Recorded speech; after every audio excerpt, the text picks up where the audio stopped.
Hello friends and welcome back to my channel. I am the GM Philosopher, and today we're talking about creating amazing NPCs using Midjourney as an inspirational tool and filling in the gaps with your creative energy. Now listen, some people are not really into this idea of using AI for D&D. They think that it's not fair to designers who draw and graphic designers and things like that. And I completely understand this. In fact, I would like to hear what you think about this. Please, I'm kind of conducting some research on this. Drop me a link in the comments. Let me know.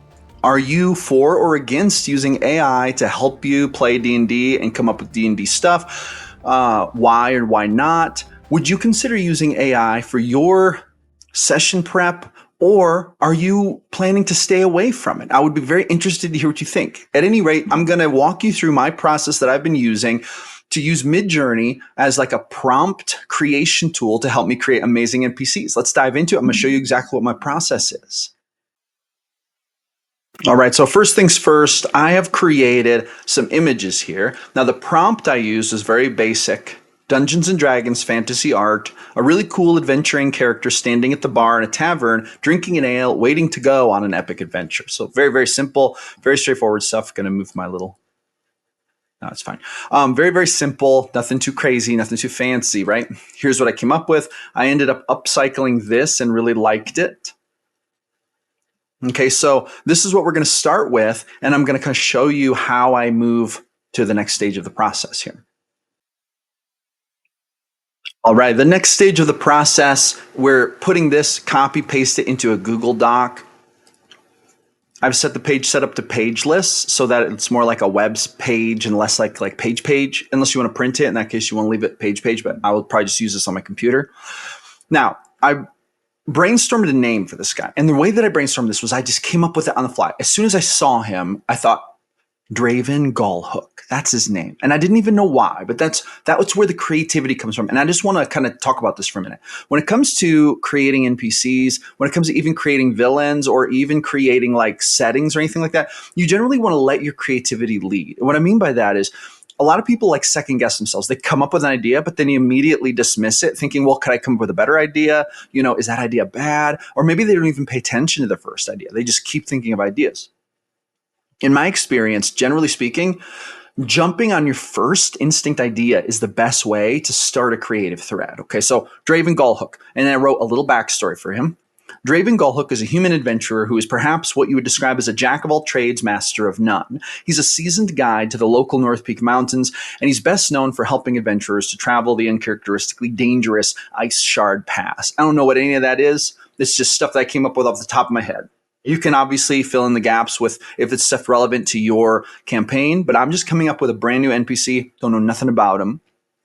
Now, another thing I do when I'm creating an NPC is I immediately think, who would I cast to play this character in a movie?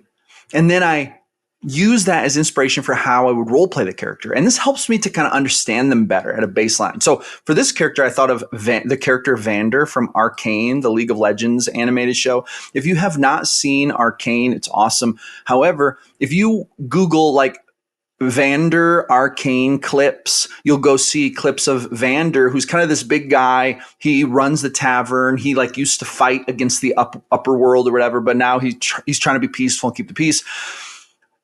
But he's kind of a gentleman. He talks in a wise and deliberate manner. He's seen quite a few things, right? So he's like, that's the kind of character he is. Now, I'm no actor. I'm no voice actor, but I do like to try to think about other characters while I role play, because even if I'm not a voice actor or something, it helps me to give little accents. So for this character, he might be like, when the group comes in, they see him at the bar. And he says to them, well, looky here. Some adventurers. Don't look like you're from around here. The North Peak Mountains don't, how should we say this? Birth ones like you very often. Tell me, where are you from? Let me buy you an ale. Barkeep, ales for my new friends. What brings you to the base of the North Peak Mountains? And then maybe they would tell him, you know, we want to go up into the mountains. We're going to go visit the thing, or we're going to go look for the cave, right? And then he's going to say, oh, if I were you, I don't know if I'd be planning to venture up into those mountains. Personally, I myself has acted as a guide for many trips up into the mountains, and let me tell you, he picks up his glass, takes a long swig of his ale. If the frost doesn't get you, the goblins will. If the goblins don't get you, well, then what the goblins are afraid of will get you. The snow elves in the Ice Shard Pass are incredibly dangerous, and let me tell you, they do not like outsiders. Right. So the idea is leading into the characters maybe hiring this guy to be their guide. Now, what else do we know about this guy? So I've kind of now gotten into character a little bit. I'm kind of feeling it out, and I'm thinking he was born here in this village. He spent some time traveling abroad as a boy and teenager, and even spent 3-ish years fighting in a war. He was an advance foot soldier, but and this is unknown to the character, but he ended up stealing a knight's identity, and he actually served the latter year of the war as a knight. After the war, realizing that he was sick of all of this outer world nonsense. Okay, now I'm picking up on something from him. This guy, he's a traditionalist. He doesn't like new stuff. He likes to go with what has been tried and true. He doesn't like to stray from the rules. When I say rules, I mean he doesn't like to stray from the things that have proven to him are good for survival. He realizes that he was sick of all this outer world nonsense, hid the armor, resumed his real identity, and trekked back to his home village to become a guide. As a boy, he used to play in the mountains, so he's intimately acquainted with them. Okay, so now this is something I'm realizing too. So I've mentioned there's goblins in these mountains and there are snow elves in these mountains. Goblins are bad, okay? They're bad. But it's possible that he and these goblins have an arrangement, like an understanding, right? So goblins are like, they're not like a bear, right? Or a mountain lion. They're not like a wild animal. And I just thought of this. He carries a big old dagger that looks a lot like a Bowie knife, a staff, and in case stuff gets really bad, he has a longsword that he carries with him as well. So he's kind of got some weaponry. Now, with that being said, goblins are different than a mountain lion because goblins, you can reason with them. In fact, I'm thinking he speaks goblin, he speaks common, goblin, and elvish because he has spent so much time in these mountains. He speaks the goblin dialect. As a kid, he might have wandered close to the goblin encampments, close enough to play with the goblin children. Maybe they played games. Maybe at first it was a scary thing, but maybe the goblin parents were even like, oh, that's that human boy, but he plays with Junior, right? So maybe he might have grown up with some of those goblins. So I'm thinking he goes up in the mountains, he can speak to the goblins, he can get safe passage for people. And then the snow elves, I'm thinking white-skinned elves who blend in. They have black eyes, white-skinned, blend in with the snow, terribly deadly, silent killers with bows, and they live kind of like they have like an Eskimo type thing going on. They have like snowshoes and they ski, right? And maybe even they ride sleds pulled by deer kind of thing, right? Like almost like maybe they're pulled by not oxen. Reindeer is what I'm coming back to. Just reindeer.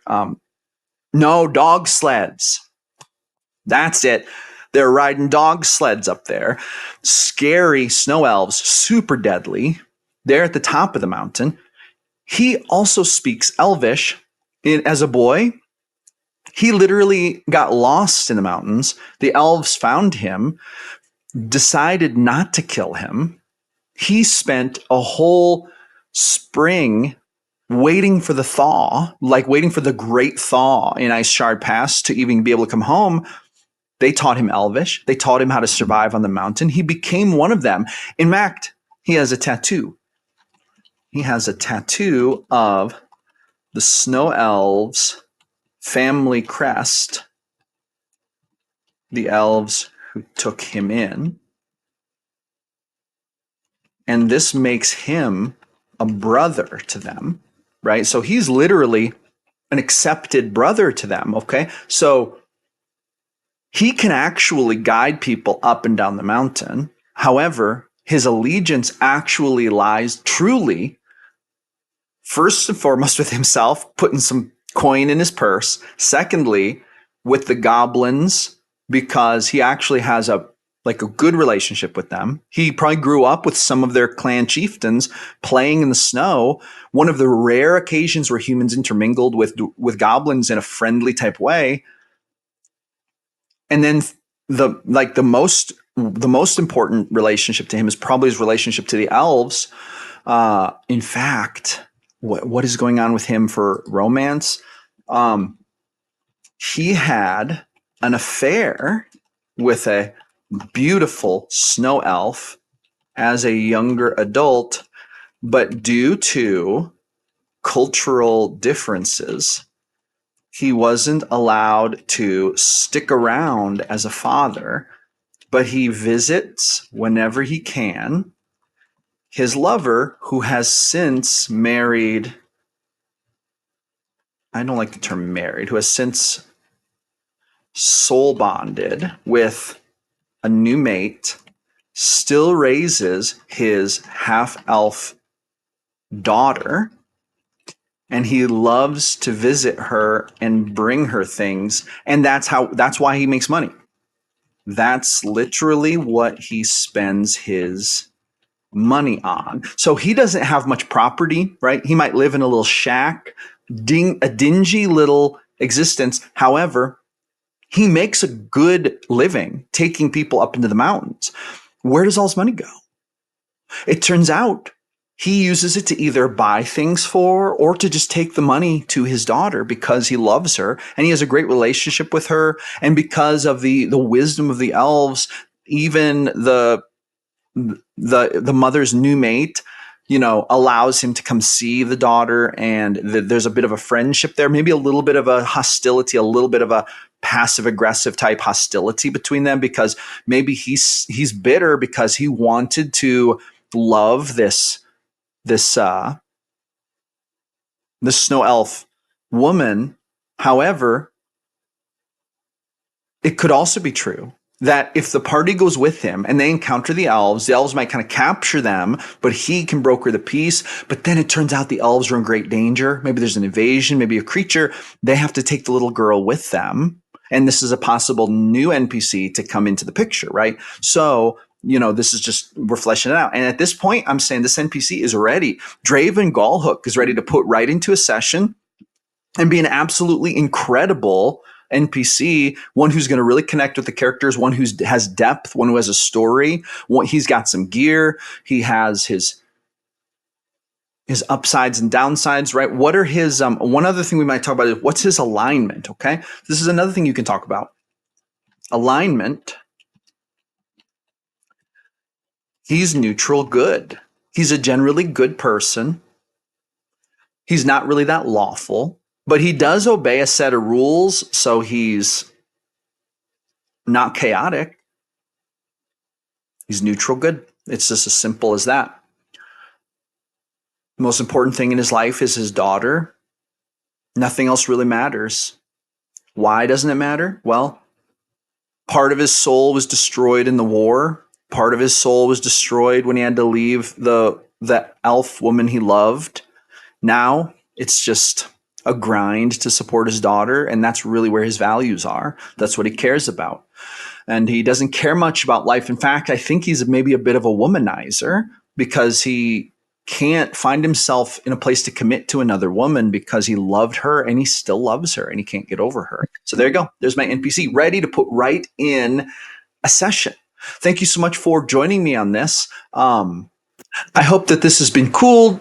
This has literally been an inside look at showing you how I go from literally blank slate to conceptualizing a character for an NPC. Now, if you don't want to use Midjourney or something, you could use ChatGPT's image generator, but you could also just Google fantasy characters, because if you're playing D&D, you don't necessarily need to worry about borrowing other people's artwork, because it's not like you're selling it or anything. It's just something you're using as inspiration and to show a picture of it to your other players. So you could like even use pictures of characters you like from movies or shows or anything like that. But what I like to do is start with that visual basis and then work back from there, as I just did to create the NPC. So there you go. Let me know what you think. Let me know how you create NPCs. Drop me some comments and tell me. I'm super interested in hearing about your creative process. And once again, I just want to thank you for coming by, watching my video, and for visiting my channel.